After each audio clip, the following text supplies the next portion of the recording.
The day I buried my father, I thought the worst pain was already behind me. But when I returned to work 3 days later, eyes still swollen from crying, my black suit still hanging in my closet, I opened my inbox and froze. There it was. A cold one-line email from my boss. "Charlie, your position has been terminated. We need people who prioritize their work." I stared at the screen, my hands trembling. This wasn't just a job, it was 15 years of my life. And they erased me with a single sentence. No meeting, no call. Just a digital knife to the heart. I didn't argue. I didn't threaten legal action. I packed my things quietly, walked out, and left the office behind. But 1 week later my phone rang. And it was the regional manager, sounding terrified. Grief already had its claws in me when the email arrived. My father had just been lowered into the ground, and the sound of dirt hitting the casket still echoed in my ears when I stepped back into the office. My body felt like it was moving underwater. Heavy, numb, fragile. But work was supposed to be my anchor. It was supposed to give me routine, something to keep me upright when grief threatened to swallow me whole. Instead, it betrayed me. I remember staring at my inbox, unable to breathe. "Your position has been terminated. We need people who prioritize their work." That one line. 15 years of loyalty erased. I could still hear my boss's voice from a week earlier, telling me to take all the time you need. The same man who approved my leave, who nodded sympathetically when I told him my father was dying. And yet, when I actually took the time, I was disposable. I sat at my desk, my hands trembling on the keyboard. Co-workers walked past my cubicle, laughing, holding coffee cups, living their lives. None of them knew that mine had just been shattered twice, once at a graveside and again in a glowing email. I wanted to scream, to throw the monitor across the room, to storm into my boss's office and demand an explanation. But I didn't. Instead, I closed my laptop, pulled an empty box from under my desk, and quietly began to pack. Every object I placed inside the box carried a memory. The photo of me shaking hands with the CEO at my 5-year anniversary. The mug my father gave me when I first got hired. It said, "Proud of you, son," in bold, fading letters. The plaque from the quarterly award I once won for going above and beyond. 15 years of loyalty. 15 years of staying late, covering weekends, saying yes when others said no. And now I was nothing more than an inconvenience to be deleted from payroll. As I walked out, my badge beeped against the scanner one last time. The green light flashed and the doors opened, but it felt different. Felt final. I stood in the lobby for a moment, clutching my box, staring up at the company's logo. It didn't feel like home anymore. It felt like betrayal carved in glass. Outside, the city bustled. People honked their horns. Children laughed in strollers. Couples argued on sidewalks. The world kept spinning, indifferent to my grief. I stood still, a man who had just buried his father and lost his job in the same week. A man stripped of purpose. A man who thought he had nothing left. But I was wrong. Because 1 week later the phone rang. And on the other end, the regional manager's voice trembled as he said, "Charlie, we need to talk. It's urgent." The ringtone jolted me out of a restless sleep. I almost didn't answer. After my father's funeral and the brutal firing, I'd been avoiding calls, avoiding people. But something about the unknown number made my thumb hover before I finally swiped. "Hello." My voice was gravel. "Charlie." The voice on the other end was taut, like a wire about to snap. "It's Martin, regional manager." I sat up in bed. Martin had never called me personally. Not once in 15 years. "Yes," I said cautiously. There was a pause. Then, "We need to meet. Immediately." My heart raced. Meet. After firing me like garbage, now they wanted a meeting. "Why?" I asked, my tone flat. Another pause.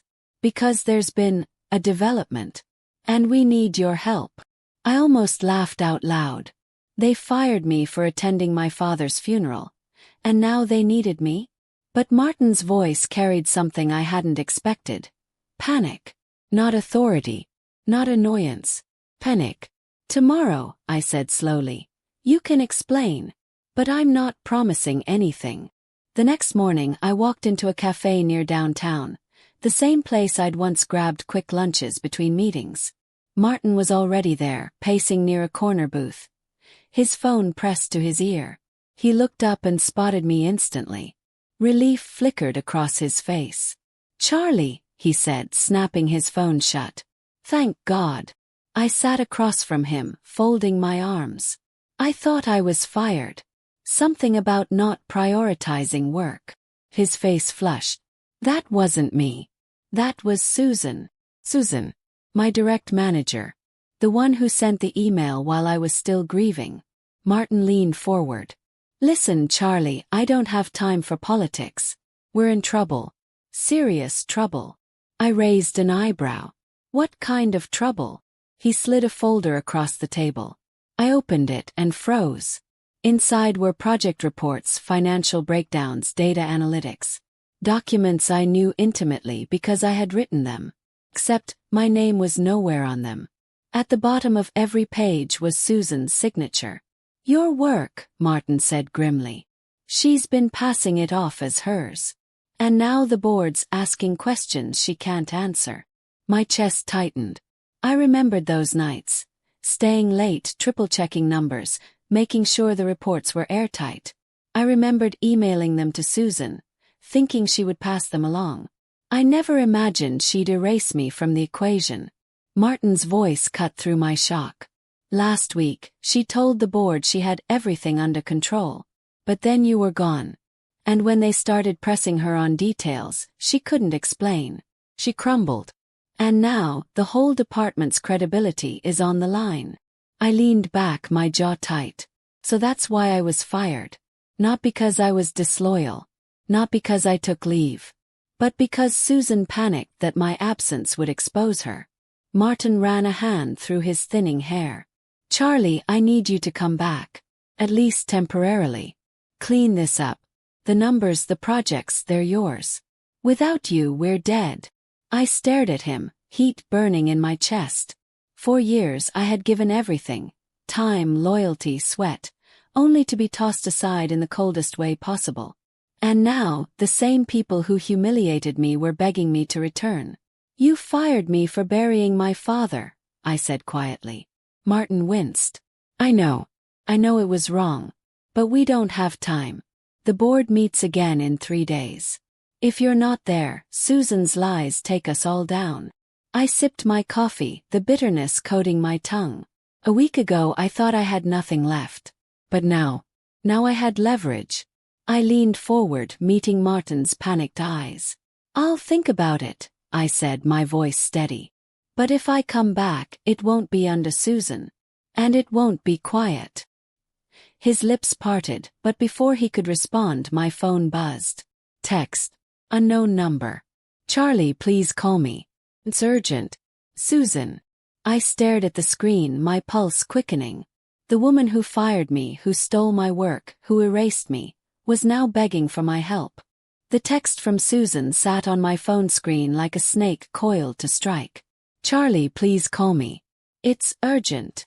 For a moment I considered deleting it. After all, she had deleted me, wiped me out with a one-line email while I buried my father. But curiosity burned hotter than anger. So I called.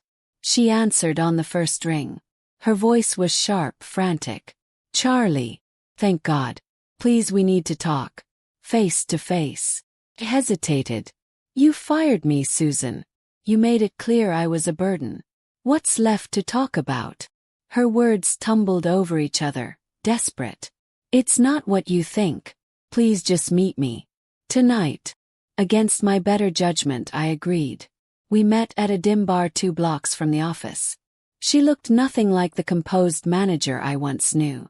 Her hair was messy, her makeup smudged, and her eyes darted nervously around the room. "Charlie," she whispered, leaning in. "I made a mistake." I laughed, bitter and low. "You think firing me while I buried my father was a mistake? Or do you mean stealing my work?"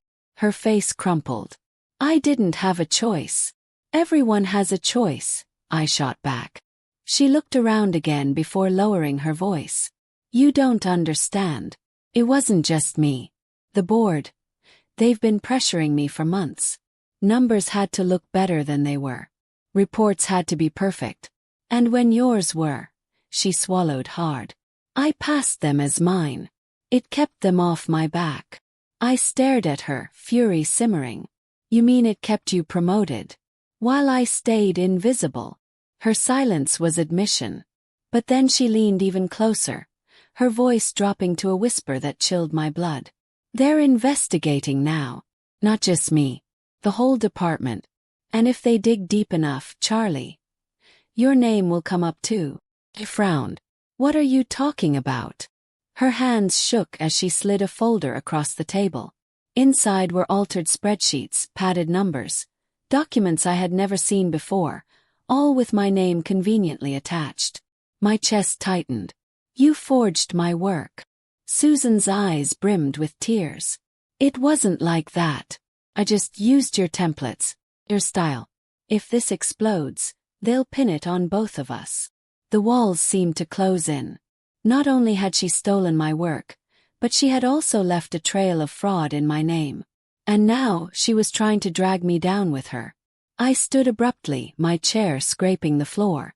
You fired me so I wouldn't be around to defend myself, I said, my voice trembling with rage. You erased me, Susan. And now you want me to cover your tracks. Her eyes were wild. If you don't help, we'll both go down. Don't you get it? The board doesn't care about the truth. They care about who they can blame. I leaned over the table, my words sharp as knives. Then maybe it's time they see who really built this company's success, and who tried to burn it down. Her face drained of color.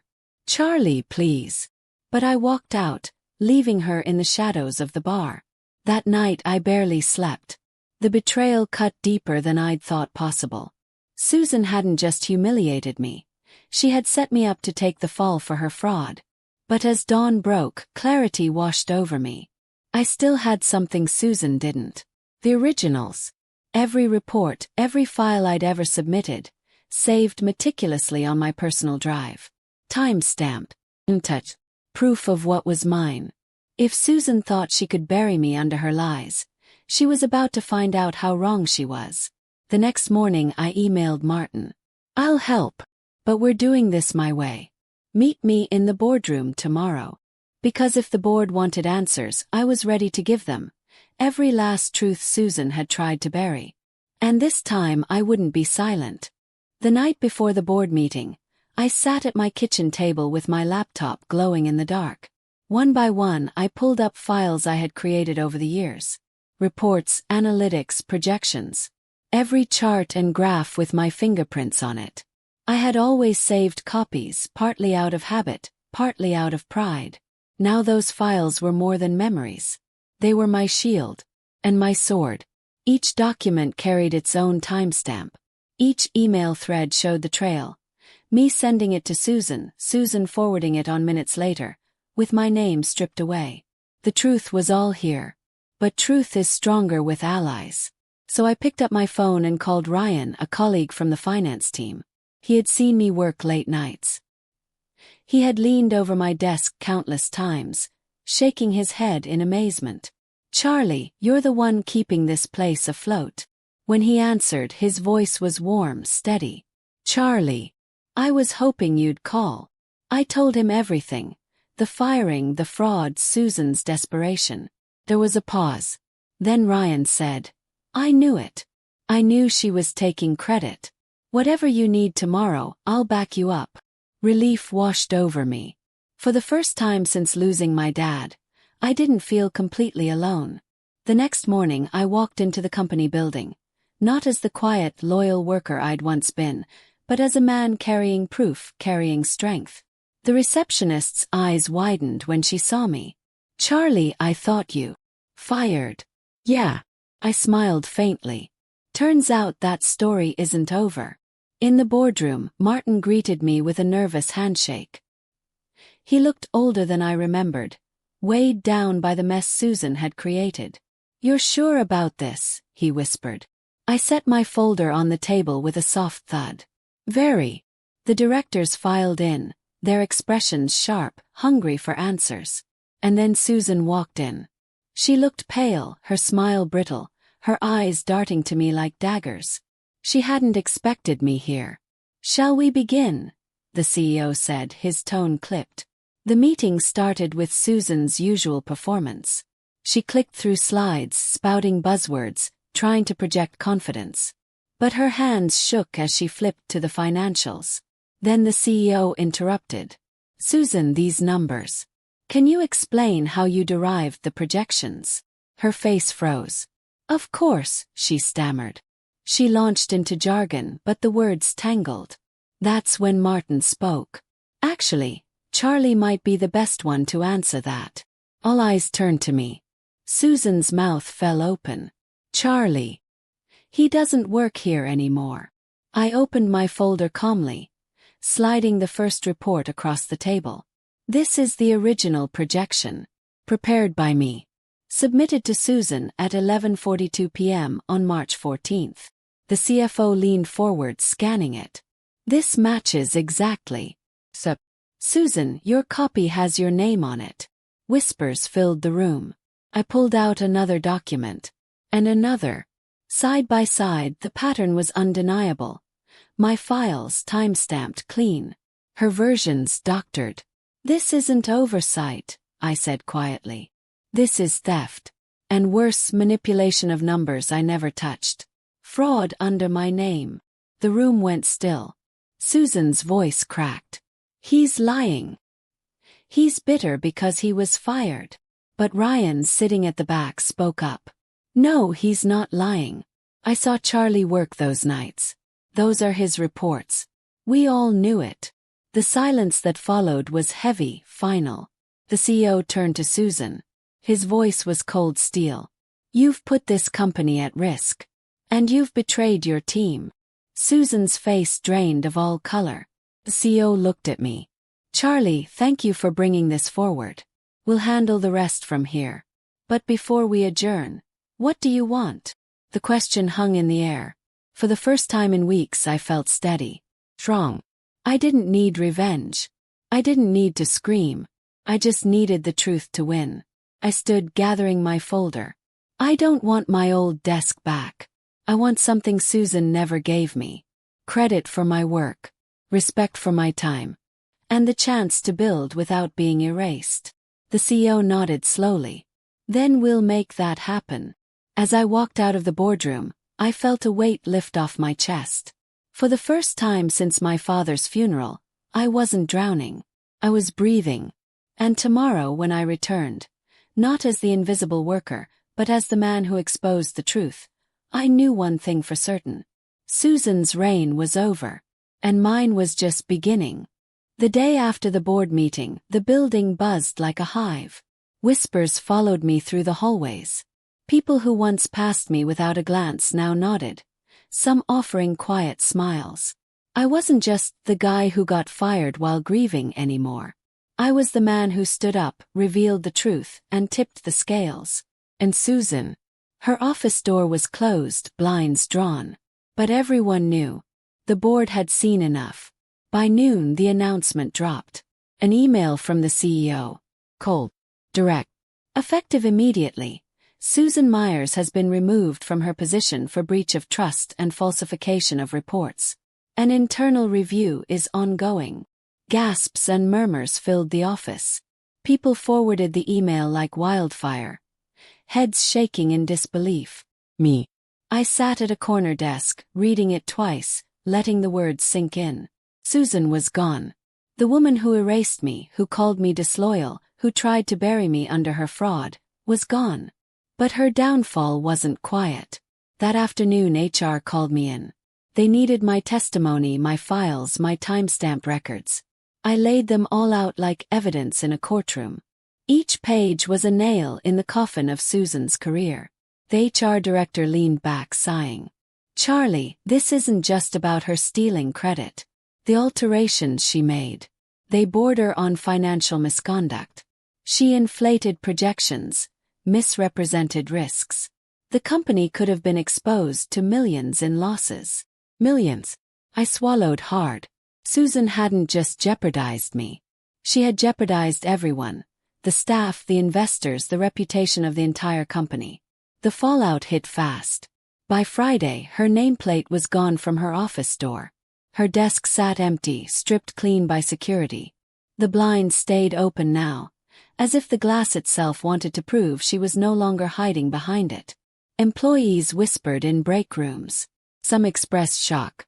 Others admitted they had suspected something but stayed quiet. She climbed too fast, one said. She was too protective of her files, another added. Now the truth was out in the open. And yet, even as Susan fell, I couldn't bring myself to celebrate loudly. Because beneath the vindication was grief. I thought of my father, the man who taught me to work hard, to stay honest, to never let anyone take advantage of me. I had lost him, and in the same week, I lost the job I thought was secure. But maybe this was his lesson living on, teaching me, even from the grave, to stand tall when others tried to cut me down. Still, one moment of triumph burned itself into my memory. That Friday evening, as I packed my bag to leave, I passed Susan in the lobby. She was flanked by 2 security guards, her face pale, her hands clutching a cardboard box of her own belongings. Eyes met. For a second, her lips parted. Maybe to plead, maybe to curse, maybe to justify. But no words came. I held her gaze, steady and calm, then turned away. No revenge. No gloating. Just silence. Because I didn't need to say anything. The truth had spoken for me. That night, I poured a glass of whiskey and sat by the window of my apartment. The city lights glimmered, steady and endless. For the first time in weeks, I didn't feel like a man drowning. I felt like a man who had survived the storm. Susan was gone. The truth was out. And yet, I knew this wasn't the end. Because now the question remained. What would become of me? The following Monday, Martin called me into his office. His expression was tired, but his eyes were steady. "Charlie," he said, "we owe you more than we can say. You didn't just save yourself. You saved this company. The board wants to know what it'll take to keep you here." I blinked, stunned. Me. The man they erased. The man they abandoned when he was grieving. Now they wanted me back. Not as a silent worker, but as someone who mattered. For the first time in 15 years I had the power. And I wasn't going to waste it. When Martin told me the board wanted to keep me, I didn't answer right away. For 15 years I had given this place everything. Loyalty, weekends, late nights, even moments I should have spent with my family. And what did it get me? Cold email while I buried my father. I wasn't going to crawl back. Not without terms. Not without dignity. So I leaned back in my chair and asked, "What exactly are they offering?" Martin cleared his throat. "A leadership position. Director of Analytics. Your own team. Full credit for your work moving forward. And..." He hesitated. "A significant raise." I studied his face. He was nervous. Not because of me, but because he knew they needed me more than I needed them. I let the silence stretch before answering. "I'll return on one condition. This time my work has my name on it. No more shadows. No more invisibility. If I'm in, I'm leading. And I won't be silenced again." Martin nodded, almost with relief. "Agreed." Walking back into the office as director was surreal. The same halls that once felt suffocating now felt wide open. People greeted me differently. Not with pity or avoidance, but with respect. Ryan from finance gave me a thumbs up as I passed. "Knew you'd get here one day." For the first time I believed him. The work itself hadn't changed. Spreadsheets, projections, meetings. But I had. I no longer stayed silent when credit was stolen. I no longer said yes to everything. I set boundaries. If I needed time off, I took it. If someone tried to push work that wasn't mine, I sent it back. And slowly, I noticed something. People respected me more when I drew lines. Home healing came slowly. Losing my father still left a hollow space. But some nights when I sat with his old mug, the one that said "Proud of you, son," I felt like he was with me. Like he was proud that I finally stood up for myself.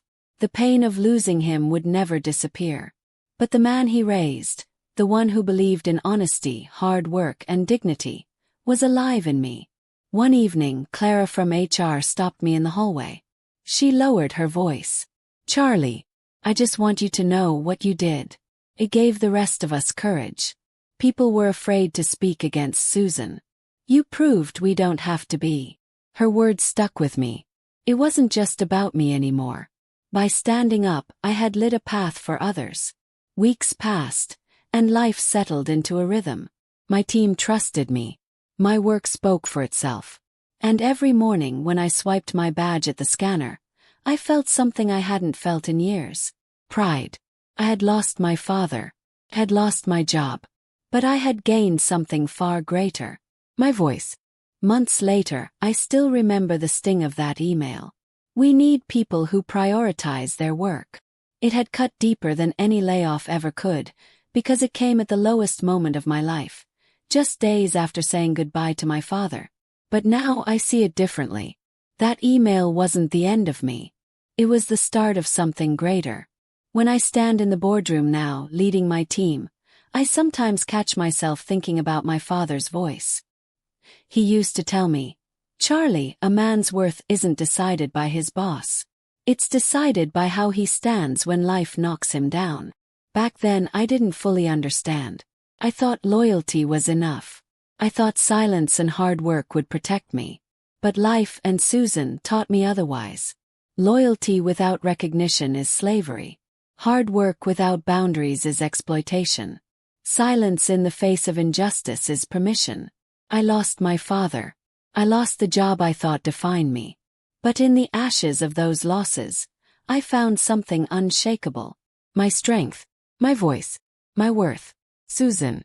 She disappeared, a warning whispered in HR circles. Her downfall was dramatic, but in the end, it wasn't her loss that defined me. It was my choice not to sink to her level, to let the truth and the work speak for itself. And when I finally stood tall, people noticed. Not because I screamed the loudest, but because I refused to stay erased. So this is my message to you. Whoever is watching, whoever has been silenced, overlooked, or betrayed, you are not disposable. You are not a burden. And you are not defined by the people who try to cut you down. You are defined by how you rise. Thank you for listening to my story. If it spoke to you, leave a comment below. Tell me about a time you refused to be erased. Don't forget to like this video and subscribe for more stories of survival, betrayal, and triumph. Because no matter how hard the fall, you always have the power to stand back up. And that was my lesson. The lesson my father left me.